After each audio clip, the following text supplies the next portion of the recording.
game. And it's like, well, fans don't even know. Lay down the line. Very fast. And it wouldn't be Cloud. Another edition of the brand new reverse-to-verse line. I'm hoping to show you a Squadron 42 mission, and we're not quite there yet, so we got very close. 16 times on the tip.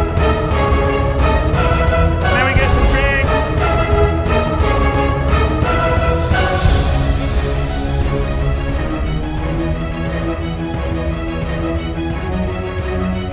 We will not lose the system.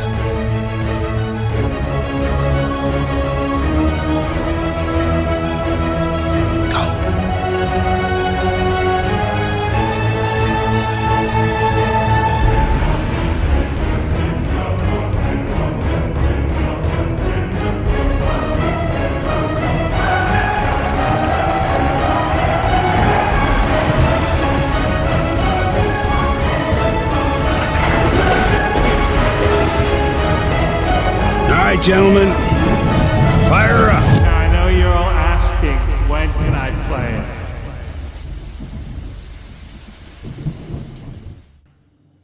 it? Sit back in your seats. This is going to be a hell of a ride. So here we are. 2018 and 2019 had come and gone, and 2020 had finally arrived to the delight of fans in waiting of Squadron 42. But alas, everything was not as it would seem, for a cough of unknown and unspecified origin that shut down the world from 2020 up until around the end of 2022 had an effect on development, and probably your bank account. As with many other institutions, companies, or projects, progress slowed to a halt due to people having to shift from working in offices to working remotely. Alongside the cough of unknown origin, fans would soon come to find that the beta for Squadron 42 had indeed been delayed once more. This time, however, CIG could utilize the sudden outbreak of the cough across the globe as an excuse for the slowing of development. Thankfully, to the delight of fans, however, it was finally confirmed to us that rope tech would indeed make its way into the final product. Users on Reddit such as Elise93 celebrated wildly. And there was much rejoicing. To the joy of Squadron 42 fans, the briefing room would be launched, starting off strong with a 17-minute introduction and followed by an hour and 18-minute episode. It was intended to be a quarterly update show where fans would be able to get deep dives into the progress of Squadron 42's development and its process, whilst being shown and not told, like the roadmap or the monthly newsletters. A short compilation of scenes from the game is shown during the introductory episode. Several of these locations have previously been seen from the 2019 leak, but through different angles. Even some new things that we would not see again until 2023 and 2024, where some of these locations would re-emerge. The introductory episode, of course, features a lot of relentless and inconsequent yapping, so we are just going to skip all that.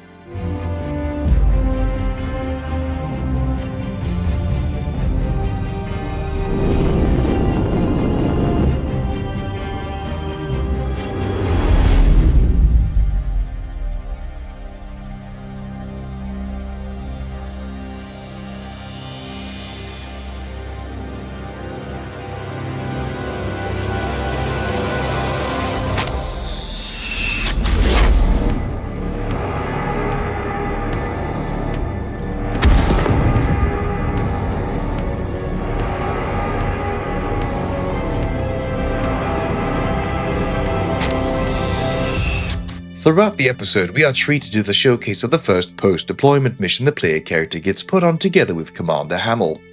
And we are treated to a display of the attention to detail that they are putting into every level and explain the functionality of the AI system. During the briefing room, we would also see further progress on not just subsumption, but how the AI function in the game overall. So that's something we're still kind of like experimenting with at the moment. But what might be nice, for example, is if, say, again, you're in here, you kind of fight these guys and they're down to the last man and he's kind of on his own and he's struggling. You know, maybe he radios for support. And then in that case, we could say the nearest kind of next zone, he's basically requesting help.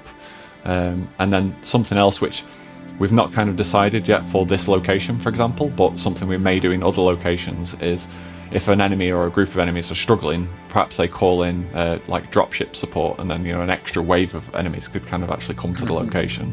Here, the dev explains a potential effect combat will have on AI. Whilst perhaps not to the full extent, we'd see part of the conversation system and how the player's movement affect the eye movements of the NPC they're talking to, and then what occurs if you move too far away. The entire face completely rebuilt afterwards. Lieutenant! Congrats on the big first mission. Exciting stuff. Lieutenant, you alright? Right, where was I? It must be great to finally feel like a real pilot. And not that you weren't a real pilot before, but now you've actually done something without, well, blowing up. Never mind, I guess.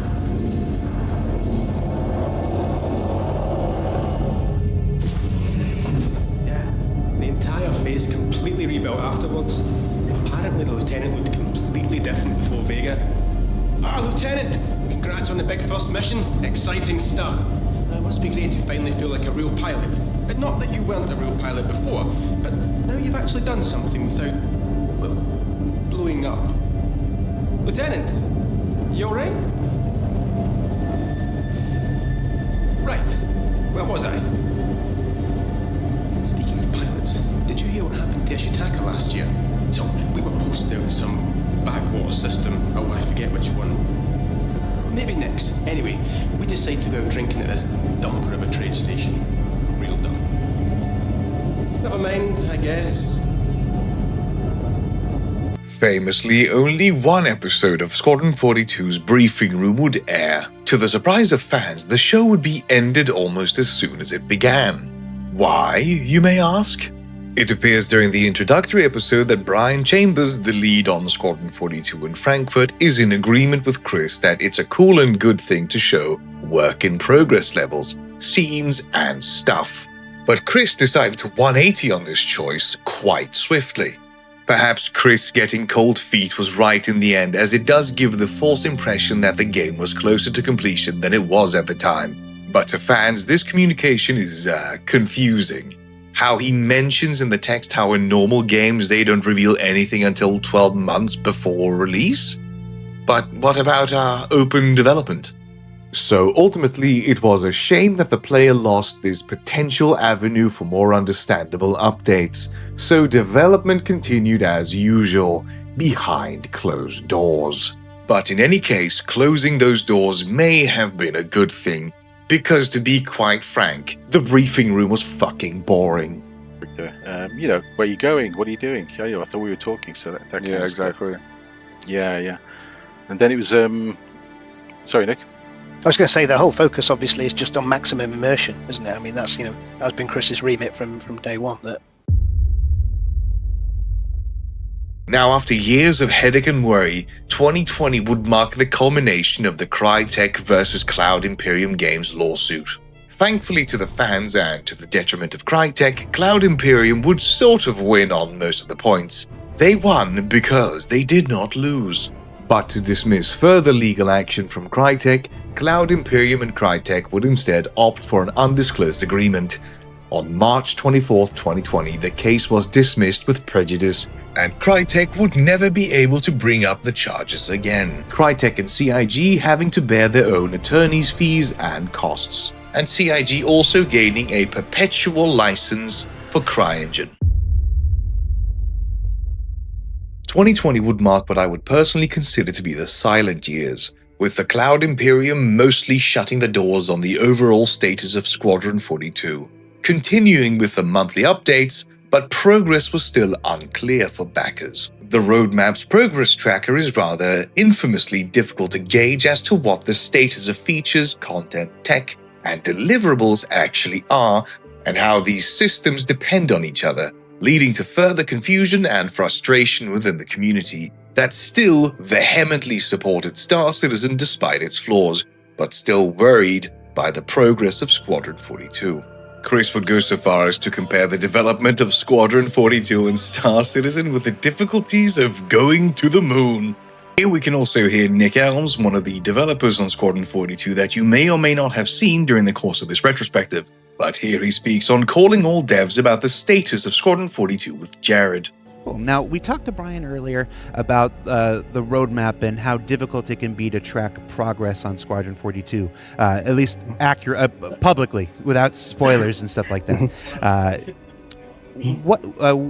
We know that many aspects of Squadron 42 were developed in tandem with Star Citizen. What can we learn by looking at Star Citizen's development and apply that to where we think Squadron development is, or what we know about Squadron development? Yeah, I mean, like you said, both Squadron 42 and Star Citizen are completely developed in tandem. So, what you're seeing in the flight model right now is what we have in Squadron. What you're seeing in the AI and the FPS side is what we have in Squadron. Again, that's something that we've actually seen as a big benefit for Squadron, because we can kind of refine that experience with the help of the backers. We can take the feedback of what people like and don't like, and put it into Squadron and make sure that we're closer to the bullseye when the game comes out without spoiling anything, which is cool. We're not exactly where we want to be right now, but we're pretty close. We're getting closer by the day. I think it's fair to say that that many people will share the sentiment that it is not where we want it to be. But as we review, as we re-examine at the top of every year, find new ways to improve stuff. We've done things like create the vehicle experience team to help refine the flight model. We're going to talk to Francesco Riccucci about advances in AI that we've made a little bit later. I think we're really posed to make some terrific progress this year.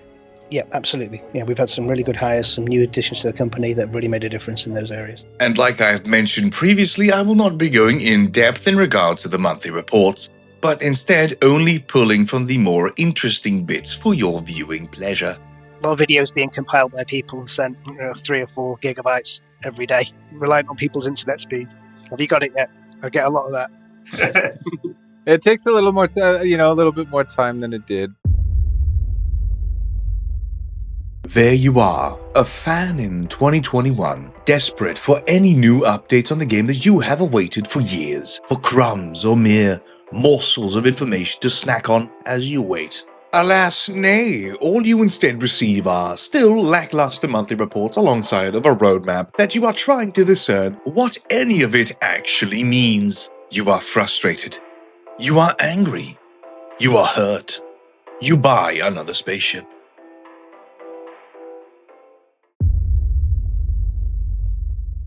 "2021 and onwards is, as previously stated, famous for the absolute lack of tangible updates for Squadron 42, which would only further be marked by CIG putting their foot down finally to say, "It is done when it is done," and mostly shutting the door, doing away with their previously held belief of open development. It is, of course, to be entirely fair, not a terrible stance for a games developer to take. After all, in 2020 when Cyberpunk released, it was a complete mess which had been forced out through the pressures of publishers and fans alike. Averting such a disaster is, of course, in any game developer's interest, and doing what's best for the game and not the fans at that moment would have greatly benefited Cyberpunk. GTA 6 has also famously been delayed on several occasions as the developers have deemed it not ready, and have consistently pushed the release date forward, which makes perfect sense. It is more difficult, however, to swallow this pill in regards for Squadron 42, due to the simple fact that there are mostly no private investors behind this game, with the majority of its funding coming from the fan base. GTA 6 fans have no skin in the game, so to speak, as they have not put any money down to make it, and thusly they can harumph as much as they like, but it is not their money on the line. But in terms of Squadron 42, it is for good and all the backers' money that has been spent, and they want their game. For years upon years now, the game has been pushed forward and delayed after assurances by Cloud Imperium Games on several occasions that it would come soon, or in some cases even next year. They put themselves in the position where fans were rightfully angry that they had previously been so, quote, open with their development, but now instead merely stonewalling the fans without any further or proper updates as to when this game would actually be released. Citizencon in 2021 would be a relentless disappointment, as it doesn't really feature anything on Squadron 42, and it's basically just a yapathon for a lot of it due to the ongoing cough crisis. But it does feature some pretty cool stuff about Star Citizen, I suppose, but alas, nothing of the important stuff.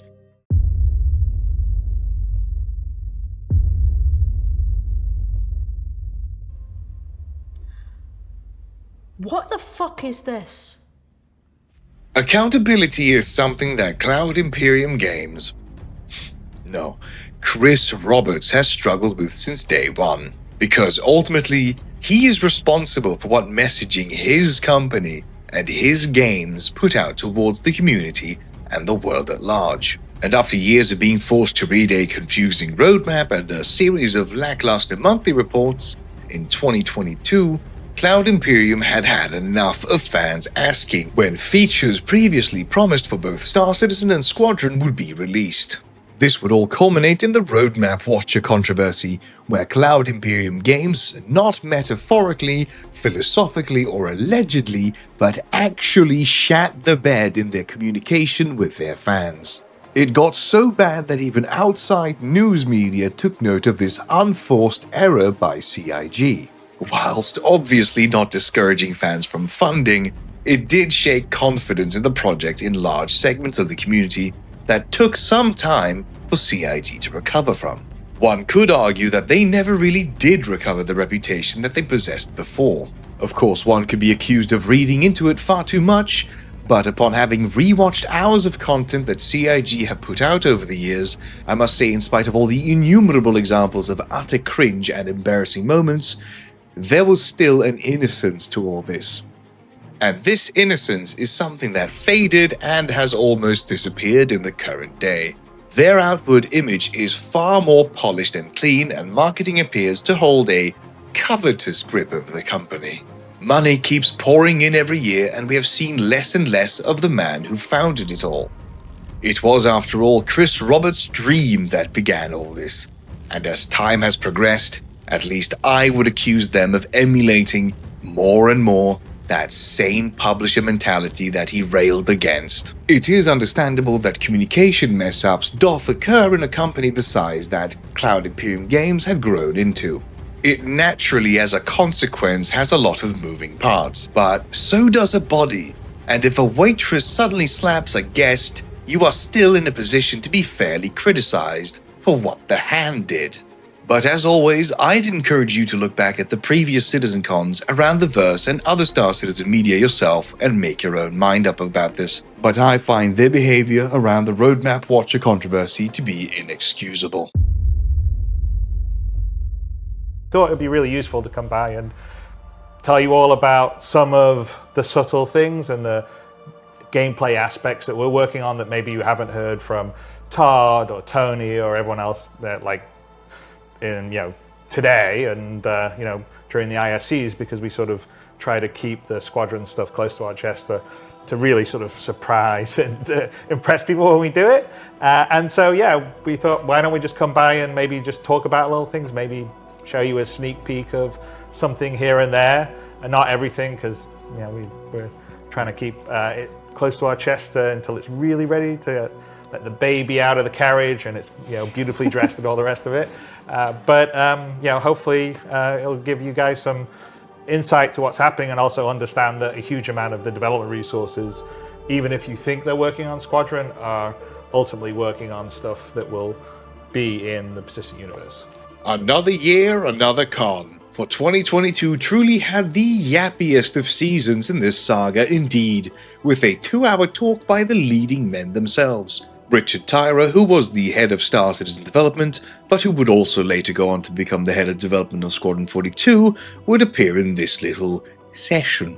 And as we can see, he is of course joined by Chris Roberts to literally talk our ears off. Ultimately, all they yap about were things that we'd eventually come to actually witness and not be told about.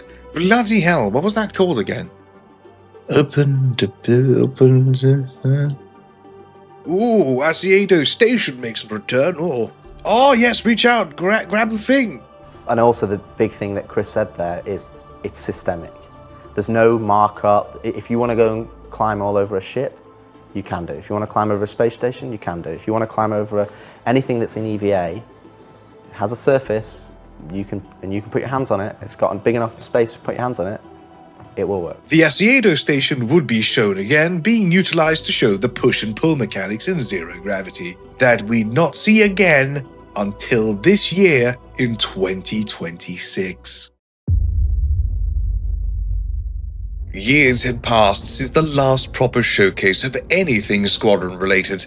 In 2023, anxiousness was growing within the community as to the status and progress of the game. Release dates had been speculated wildly on forums such as Reddit and the Spectrum, but we were sadly none the wiser. In March of 2023, Star Citizen was struck by probably its most horrifying and infamous patch, 3.18, which several players still report after effects from. It was a time of 30Ks that would certainly never return, with instability and bugs like never before. And from an outsider's perspective, it must have been quite the sight to see that during this whole mess with Star Citizen and years of silence on Squadron 42, how Cloud Imperium Games managed to survive not just that, but also the cough. It is, upon retrospective, an astonishing feat that throughout the years, CIG, thanks to its fervent and ever-loyal fan base, that they managed to pull through the years of silence alongside broken patch after broken patch. Perhaps this is to be considered a testament to the community in Cloud Imperium to pull through even during the darkest of times. But hark you bastards, forget all I just said before because, my god, 2023 would be the year of years. After years of speculation, years of doubt, and questions regarding the status of Squadron 42, the answer would finally be given to the community at Citizencon in 2023 by Chris Roberts himself. Hello? Hey everybody.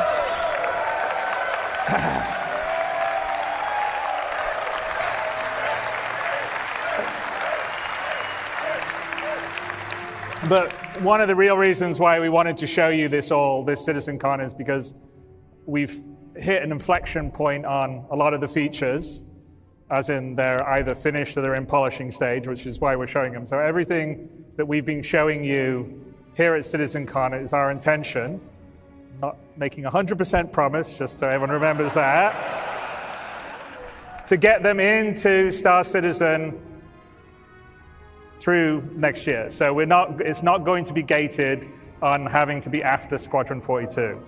So we are...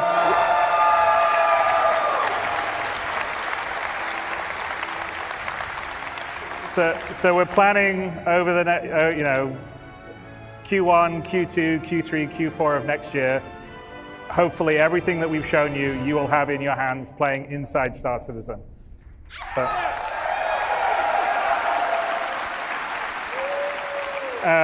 And it's very gratifying for the team and myself to finally be able to show you a lot of this. One of the advantages of being able to go and iterate on these features in Squadron was that we were able to do it without having to release every 3 months and make sure the old system worked while the new system was working, so we could actually really polish the features, which I hope you could see when we showed you the updated UI stuff, the updated FPS stuff, the updated flight stuff. The character stuff, which is something we're very proud of, because this is, after all, an MMO. You want to have as much freedom to create the character you want to create. So, as you may have guessed, and Brian Chambers may have let slip a bit earlier, we are feature complete on Squadron 42.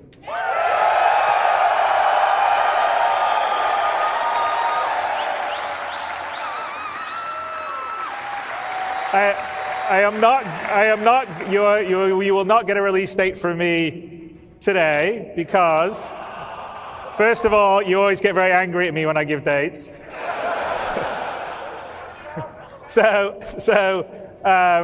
It will be when I know that we're fully about ready to print the Gold Masters. but it won't be just yet. But we prepared, the Squadron 42 team prepared a small video for you. I may be lying, it's a bit bigger than small. To give you a glimpse of everything we've been working on and what the gameplay looks and feels like. So let's roll that.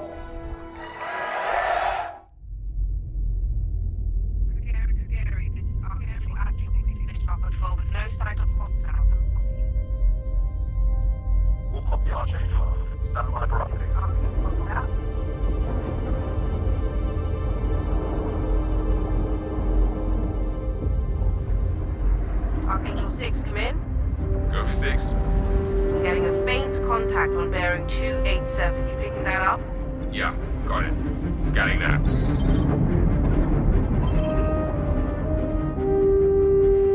We're clear. Commercial vessel out of Vega 3. Provided that civilian traffic is restricted under lockdown.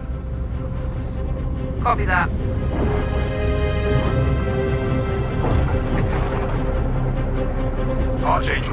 Archangel, this is Krugeri.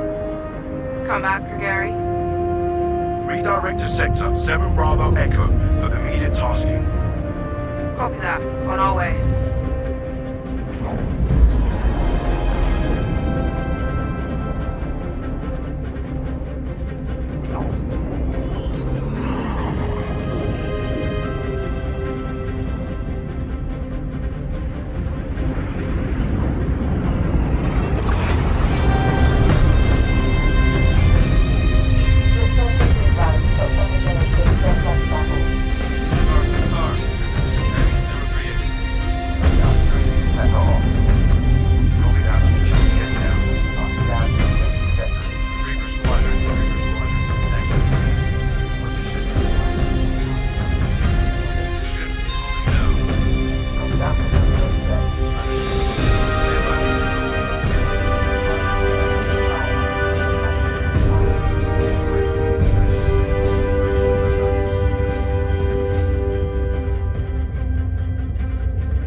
I know I just wrote you, but a couple of hours ago, proximity sensors on the other side of the jump got twigged.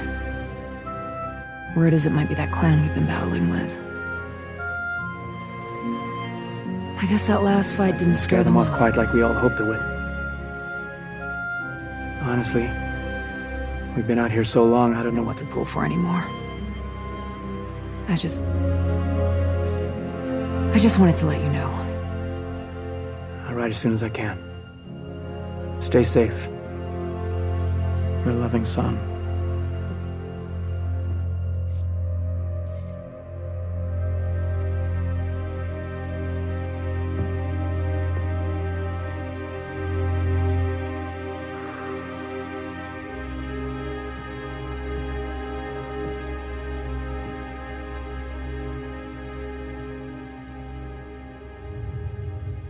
Never gets old, does it?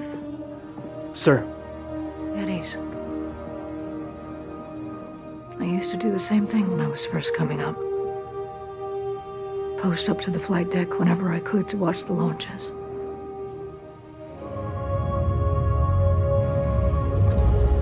Have you seen the F-8s up close? No, sir. The thing's a beast. Nimble, too. 12 maneuvering thrusters and 3 mains. It sure sounds like it. Sir. Captain McLaren, to the bridge. Captain McLaren, to the bridge.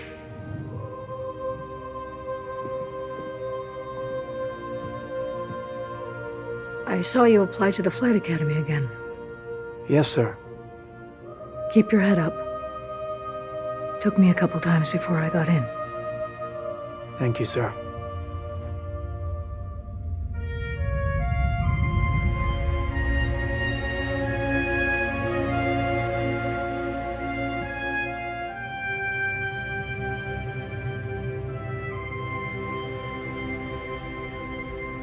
It would mark a far more than just triumphant return to form for Squadron 42 with stunning visuals, amazing graphics, and incredible fidelity, and excellent action.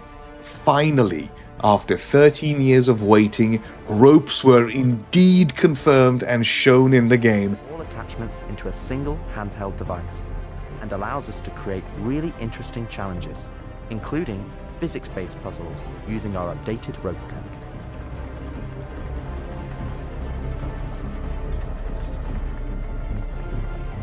Elise 93 literally evacuated his pants at Mark 16, sending him into orbit and shining so brightly he briefly became our second sun. And there was much rejoicing. Asking, when can I play it? When can I play it? When we have the locked release date, you will be the first to know. Now we're in polishing phase on Squadron 42. You will start to see a lot more things coming to Star Citizen, as well as overall progress on the persistent universe. The polish phase can take some time. We have come this far, and we want to make sure Squadron 42 delivers on the promise of being this generation's wing commander. Now, even though there's only a few of us in this video, I'd like to extend a big thank you to all our staff around the globe who have been putting their heart and soul into bringing Squadron 42 to life. And I would like to thank everyone in the community for your patience and your support. To paraphrase Admiral Bishop, when people ask, what did you do in the development of Squadron 42? You can look them in the eye and say, I held the line. I'm proud to stand with you. Thank you for making this game with us. Oh, for the love of God. It is fair to say that this announcement reinvigorated the community to an absolute fever pitch, which saw funding increase year on year with no real sign of stopping. It included everything the players had hoped for, a highly cinematic and interactable experience, breathing new life into the space sim/space opera genre, at least this segment of the community. And speaking from a personal note, the feeling and sense that I got from the community when Squadron 42 was announced as feature complete was almost that the entire or most of the community forgot all about those years of missed deadlines and all those broken patches, even though Chris didn't flat out state a release date. This also showed in the money-making, which practically only increased year on year yet again, with absolutely no sign of stopping to this day. Chris Roberts and Cloud Imperium Games are a marketing juggernaut, to say the least. Do you perchance remember way back when, during the course of this documentary in 2013 and 2014, a studio that CIG had outsourced development to was in Mexico? And that this studio was primarily focused on making the ships?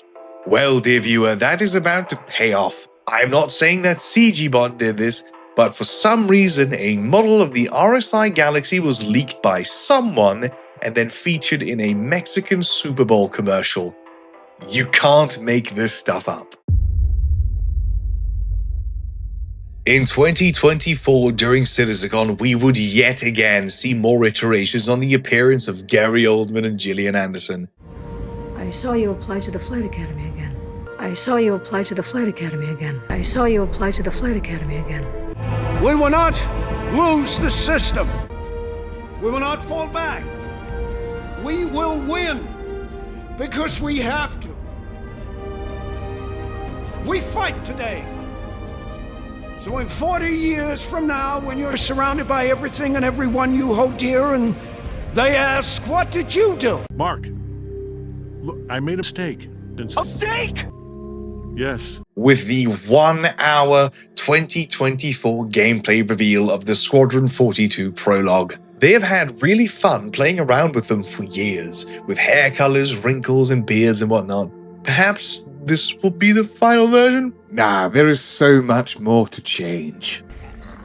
My favorite. The Battle of Vega is shown almost in its entirety during the course of the video.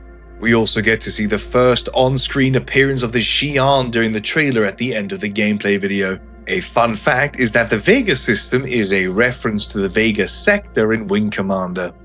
And we finally got to see more of the push and pull animations previously spoken about all the way back at PAX a decade earlier in 2014. Interestingly enough, here we can observe the likely rehearsal for the stunt work during the prologue where Gillian Anderson meets a sharp stick. We're good. Down!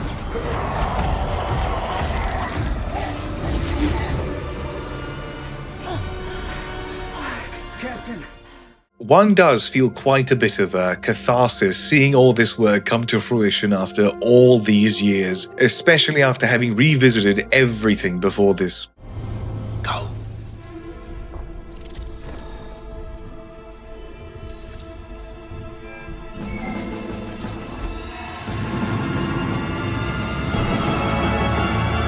All right, people. 5 seconds out to the fray. Form up, Cal. You got point. Copy that. Tally's on me.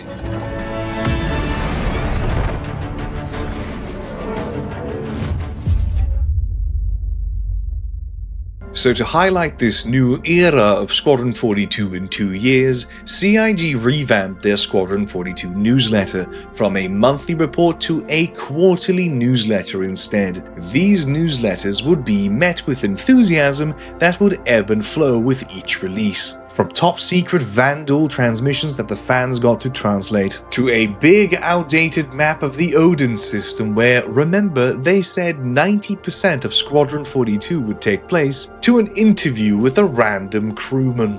When writing this, however, I came to the realization that perhaps the focus on this random crew member was a sneaky hint by CIG about the depth of detail we could expect from even the most secondary of characters.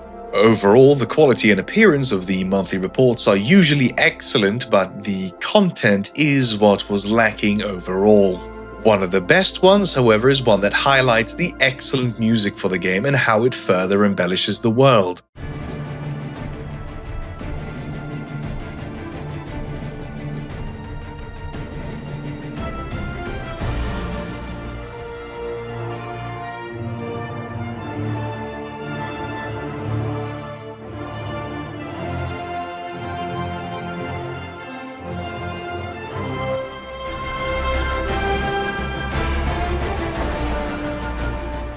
Also within this lies a potential spoiler, so I'll be very careful and give you 5 seconds to skip ahead to this timestamp to avoid the spoiler.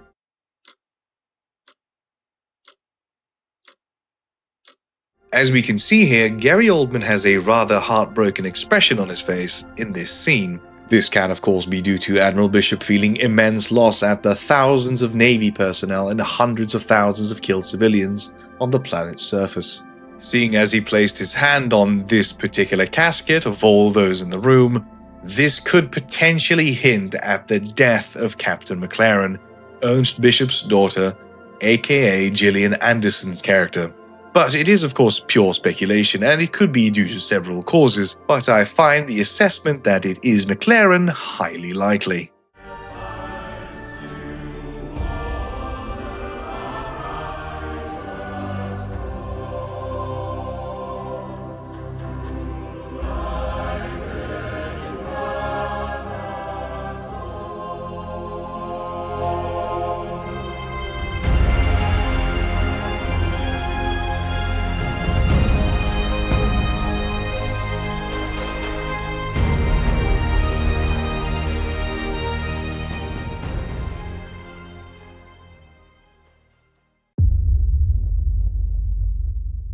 During a tech talk with Benoit from Turbulent during our Star Citizen Live in 2025, Jared would be faced with several people asking about Squadron 42 and its status.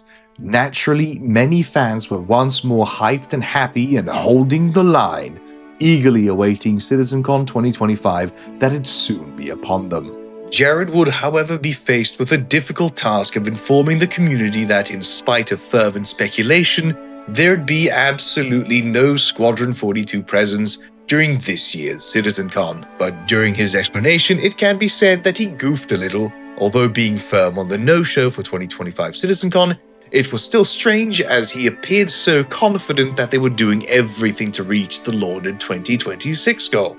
Because of the impending release of Squadron 42 in 2026 and the need to let those people focus on that and getting that closed out, whatnot, we were going to allow the engineers that remained on, their focuses remained on Star Citizen, to take a step back from new feature work and look at hardening and fixing and addressing a lot of the long-standing issues.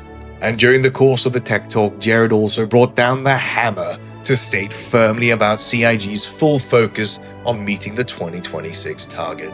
I do want to say, if you are some more things about Citizencon Direct. If you're a subscriber to the Squadron 42 newsletter that went out, that just went out with a map of the Odin system, there was a note at the end there about the Squadron 42 team still being heads down and working on that. I want to second the information there, and I want to star explain. I'm going to star explain the information that was there.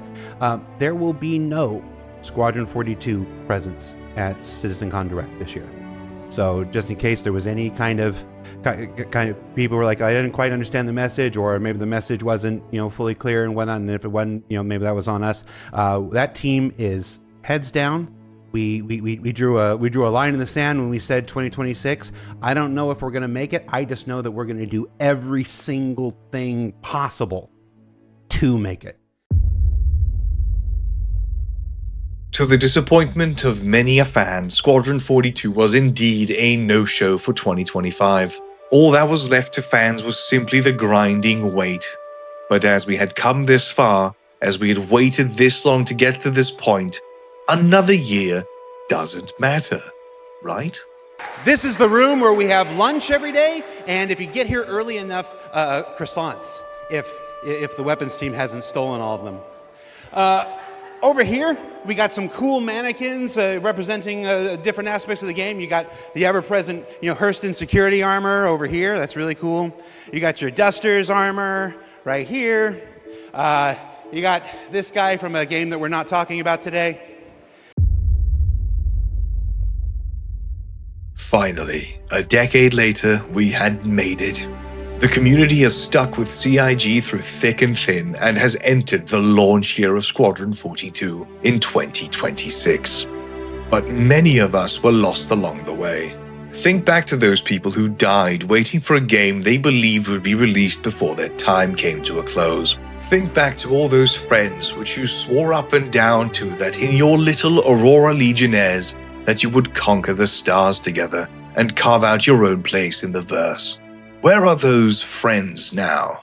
Some, of course, moved on with their lives, tired of waiting for a day that seemingly still may never come. But we are here now, and all that is left for us is to hope and cope that perhaps this will indeed be the year of years. But of course, even though the year is not done yet, there are still a couple of things for us to talk about.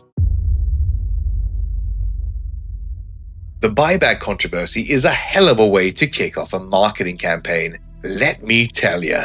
People were fuming at the possibility that they would no longer be able to snatch a potentially soon-to-release AAA or, dare I say, quadruple A title for as little as $15 to $40. These individuals that evidently did not hold the line were shocked, and part of the community went into meltdown.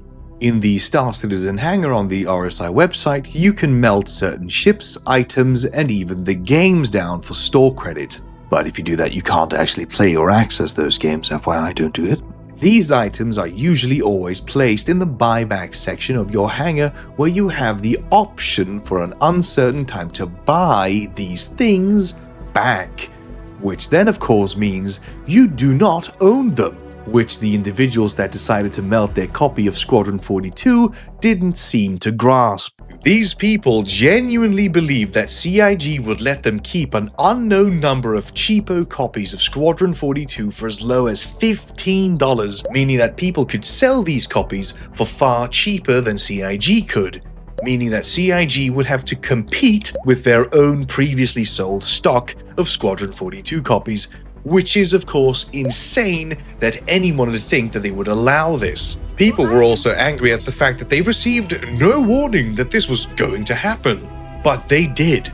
For 2 years, since 2024, they have stated launches in 2026, which was clearly stated at the bottom of every quarterly newsletter as well. They were even warned a full 2 weeks before Squadron 42 was removed from the buybacks. And as it would turn out, it was an unintentional bug, but at least partially that the buybacks were removed. It wasn't meant to blanket and cover all items in the buybacks, just the copies of Squadron 42 that were in the buybacks. They did not hold the line, so they suffered the consequences.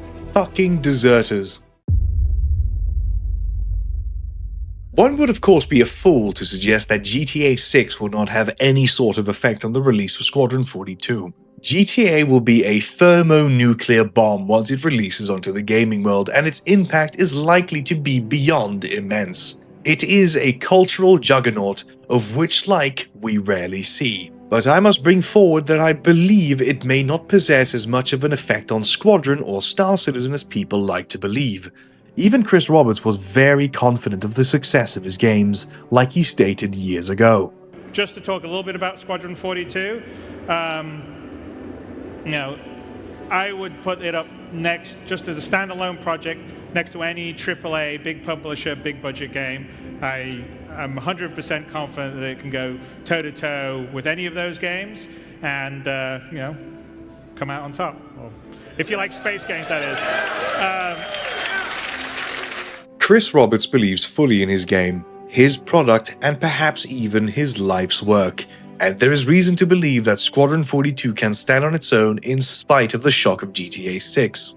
Due to the fact that the player base does have overlap in one regard, but not as much as people would like you to believe. I think it is much easier to see how a Squadron 42 player could find themselves buying and playing GTA 6, but can you say the same for a GTA 6 player picking up and playing Squadron 42? A space sim enjoyer is highly likely to enjoy both games, as GTA has always had mainstream appeal, but the space sim has always been a niche since its inception. It could also be argued that GTA 6 will probably launch as GTA 5 did, as a console exclusive for the first year, with a later PC port coming out a year or some other time later. So the sticking point, at least in my mind, are games journalists. Games journalists have never really been all that favorable towards Star Citizen, Squadron 42 or Chris Roberts, often frothing at the mouth at the easy articles they get to write about X $100 million raised with no release in sight articles. Of course, these journalists will probably give far more attention to GTA 6 than Squadron 42 anyway, so I would argue they are irrelevant. Because Squadron, Star Citizen, and Chris Roberts' power comes from the fact that he was able to promote and rally a community through word of mouth alone. And through word of mouth again is how Squadron 42 will flourish. Because if you have any interest in space games, space sims, or epic stories or space operas, you want to give this game a try. After the Buyback Controversy, CIG appears firm in the belief that they can reach that ever-elusive release date in this year of 2026, even going so far as to adding Squadron 42 to the game section on the store, which it previously was absent from. Alongside some updates on the Squadron 42 page, it can be surmised that these are the early days of a marketing campaign where they can probably add a release date or a trailer or something completely different. And for this year, Invictis launch week was moved to Seoul entirely this year, meaning that Drake DefenseCon is picking up the slack. It could also be like some of my friends argued that it could be moved until later in the year, meaning that it could potentially replace the Intergalactic Aerospace Expo for this year. Remember the last time we saw Seoul mentioned by CIG? It was during the I Held the Line trailer. So, Invictus launch week in Manchester then? Does this confirm SquadronCon in October? I will let you make your own mind up on that. Rather suddenly, towards the end of April in 2026, Brian Chambers would depart Cloud Imperium Games after having been a part of the company for 11 years. Which is rather strange, as the game that he has worked on for all this time is coming out this year.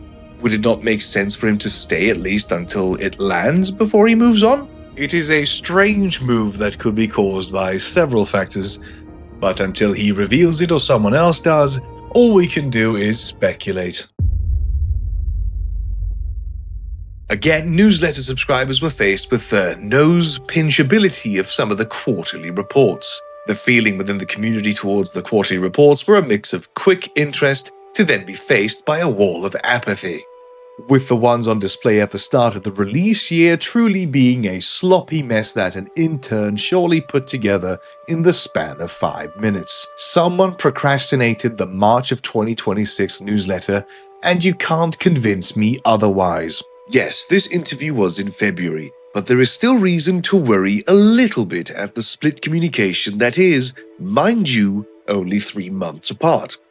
But it's still important as it shows CIG is still very much a mixed signal generator when it comes to their intentions and how we must remain cautiously optimistic. Jared, however, came out around the same time as when the interview was posted to reiterate that 2026 is still very much the year to be Squadron.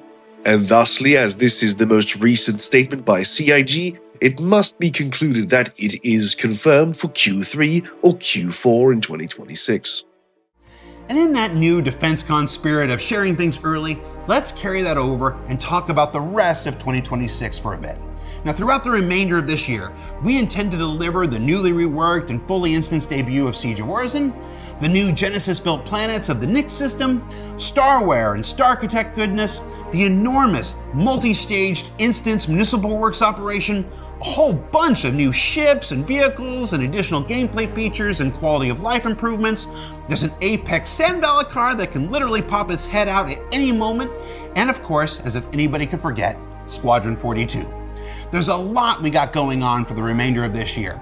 And for that reason, we've made the decision not to host a Citizencon event for 2026, either in person, digital, direct, or otherwise. It's a decision born out of how important these two games are to everyone on both sides of these projects.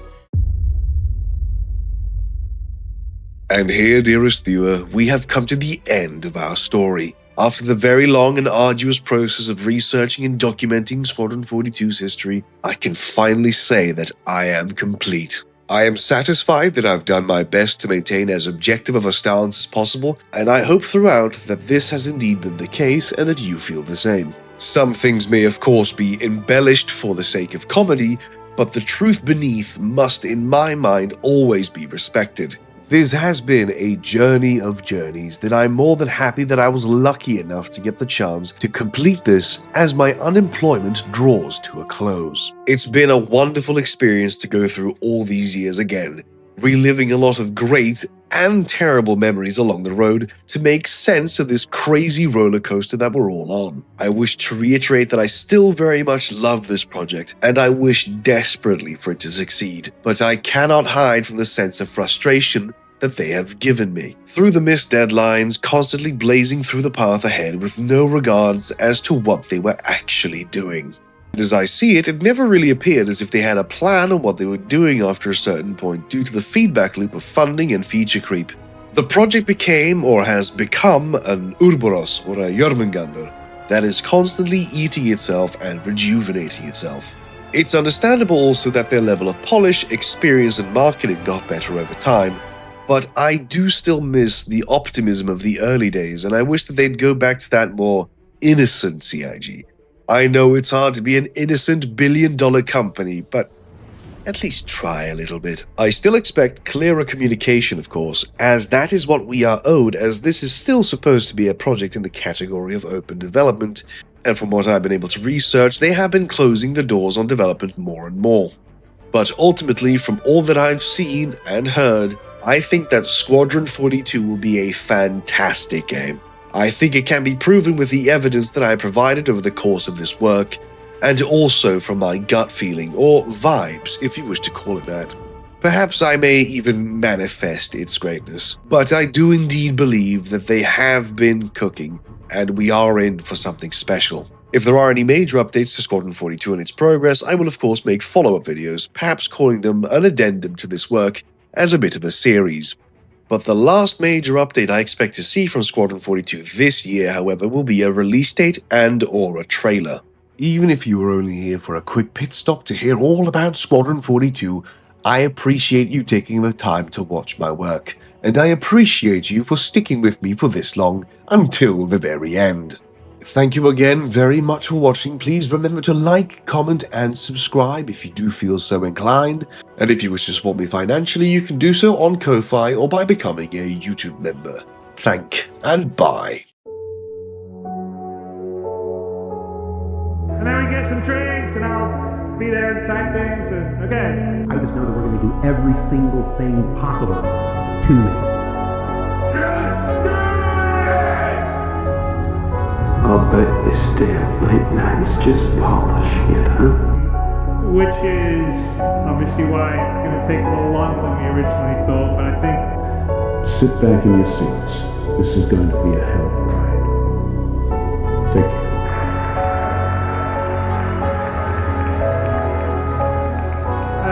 I hope you've enjoyed everything you've seen in these last 2 days. I found it hard to say Admiral Bishop. See, I can't do it. If you asked me when I started this, if, you know, you'd be talking to me 14 years later, still not finished, and but everyone, you know, it's going stronger than ever. There's more and more people than ever that are playing it and supporting it. I would have probably thought you were crazy. Attention, fleet! This is Admiral... Sorry, I'm not used to acting. Attention, fleet! This is Admiral...